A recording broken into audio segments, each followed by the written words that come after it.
Hi everyone, I'm Kathy Lien with BK Forex. It's nice to be back to trading after a week in France. We had a great time and I got to see firsthand how Europe is recovering from the pandemic with long lines at the Louvre and American accents in most restaurants. I'm also delighted to read all of the positive comments that you've left under my first Secrets of Trading the New York Session video. I'm glad to hear that you found the lessons useful and that you're looking forward to the next one. So here we go. Let's talk about my favorite way to trade the New York session. To start, let's review the 5 parts of the New York session that we talked about in the first video. And if you missed it, you can click on the link below and you will see that's in the description. Early New York is where we trade the European flow. News trading happens between 8:30 a.m. to 10 a.m. New York time, and that's the news trading zone. After that, the third segment is the U.S. stock market open, and then London close and then New York close. Each of these segments can be traded differently and should be traded differently because they have different characteristics and personalities. Now, my favorite way to trade the New York session is actually one of the primary ways we trade at BK, and it's one slice of this 5-segment section of the New York session.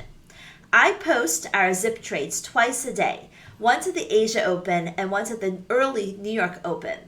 My New York Open zip trades are posted around 6:15 New York time, which is about 10:15 GMT. These trades leverage on the idea that in the early New York hours, U.S. traders are getting to their desks, absorbing what happened during the Asia session and early European session and reacting to it, giving us the opportunity to jump onto some nice continuation trades. In fact, we had some great ones this past week. On Friday, we sold Euro Aussie around 6:20 a.m. New York. Eurozone GDP numbers missed expectations, those were the fundamentals, and the night before, the pace of Australian producer price growth accelerated. Euro Aussie had actually been selling off at 4 a.m. New York, so we got into the trade anticipating continuation at 147.51. And you can see from this chart that there was a very nice move lower all the way down to 146.85. We didn't trade Thursday because of the U.S. GDP reports, the Vance release, which can be very market moving. But on Wednesday, we sold Euro CAD and Euro Aussie. The Euro was coming under pressure during the early European session, breaking below 106. On a fundamental basis, U.S. yields were up, and I believed that there would be further U.S. dollar strength and Euro would succumb to weakness. However, the Eurodollar itself can be sticky, so I chose to trade Euro against the Canadian dollar and the Australian dollar. The Canadian dollar because oil prices were up, and the Australian dollar because Australian inflation data beat expectations. Euro Aussie was a slow mover that eventually hit target. Euro CAD, on the other hand, was a swift, massive winner because one other dirty little secret about trading the New York session is that the Canadian dollar is usually quiet in Asia and early Europe and tends to catch up or explode during the New York session, and that's basically what we were riding. On Tuesday morning, we traded the Canadian dollar, selling CAD yen and CAD Swiss. On a fundamental basis, stock futures were down, treasury yields were down, and oil was down.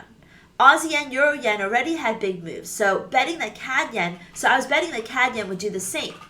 CAD yen had already been selling off into New York Open, which is exactly what we want to see. We want the first segment of the New York session is based upon continuation from the early European hours, and with 2 beautiful zip sell signals. And the zip sell signals are the white candles you see in this chart here. They're my proprietary indicator that's available to all BK Forex members. The trade was clear. We sold CAD yen and boom, big move lower as you see here. No surprise, this chart shows you that there's a very similar pattern in CAD Swiss. We've got a fresh zip sell signal in Europe, in early Europe. We sell around 6 a.m. New York time and boom, it crashes at 8 a.m. and that's when our profit targets are hit. We were also in CAD trades early on Monday morning, and I'll show you how those traded on the Slack platform. Okay, so taking a look at Slack, we made 200 pips this week, which was a very nice week for us. And we had made 39 pips on Friday, 50 on Wednesday, 26 on Tuesday, 85 on Monday. Tuesday was actually a huge turnaround because we actually got stopped out and then we completely reversed and made profits. But Steady, consistent profits. We probably would have made more if we milked more of the trade, but that's how we get to our 100 pip a week target, 200 pips a week in this case. So on Monday, I talked about how we had some good trades on Monday as well. You can see these profit targets are hit. Whenever we put trades on, we have the direction, precise entry, stops, and exits, timestamp, chart, along with the fundamentals and technical reasons for why we are getting into the trade. See all of these profit targets hit on this, but getting to Monday, that Sunday night is when we start trading. So I'm going to scroll all the way to Sunday night. And on Sunday, are we at Sunday right now? We are at Monday, let's see. Okay, on Sunday, we start off with 4 trades. Aussie Yen, Kiwi Yen, Aussie CAD, and Aussie Kiwi. Charts to go with all of them, explanations to go with all of them. Aussie CAD was hit quite early. Aussie Yen also hit the first target. We moved our stop to break even. Aussie Yen hit the second target. Kiwi Yen, we closed for some nice profits. We actually made 111 pips on Monday night. We gave it a little bit of a back on Monday morning in the New York trade, but as you can see, steady as she goes. We continue to make profits, and that's how we ended the week up 200 pips, trading the New York session as a big part of all this, and trading the New York Open and the continuation at the New York Open.